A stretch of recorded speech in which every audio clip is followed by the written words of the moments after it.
Liz Collin is here with us. She's a journalist for Alpha News. It's good to see you, Liz. She's also the author of The Downfall of Minneapolis, which if you have not read or seen any of that, you must as soon as possible. Liz, take us into the stolen valor claims. What's going on here? What did you find?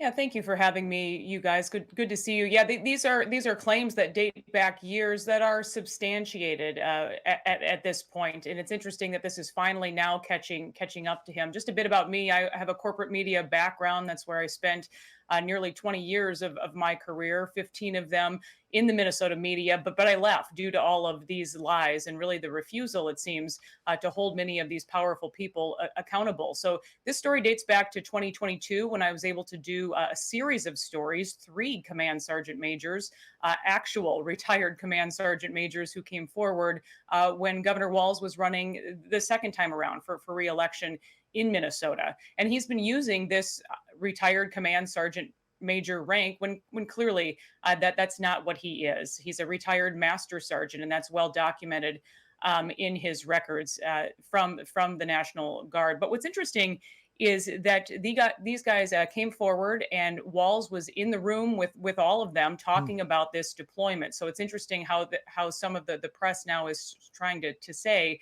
that, in fact, he didn't know of this deployment. Well, they say simply that is not true. They were there at the time having conversations, and he was well aware and decided to skip out on that deployment and instead run for Congress. I want to talk about how we learned a lot about him, which is through his governorship of Minnesota. You talk a lot about how his handling of 2020 BLM riots sort of lit the match for crime across the country. What do you mean by that?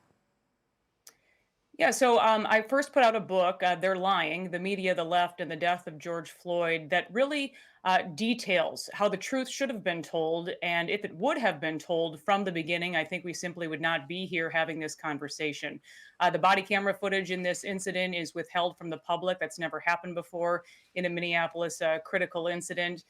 This MRT that the officers were doing that day is clearly discussed in that body camera footage. We have quite a bit of manipulation happening with the autopsy of George Floyd that's not talked about. But instead of telling the truth, Governor Walz instead decides to spread this very dangerous and divisive narrative about race that has nothing to do with this case. A Black police officer, in fact, arrested George Floyd.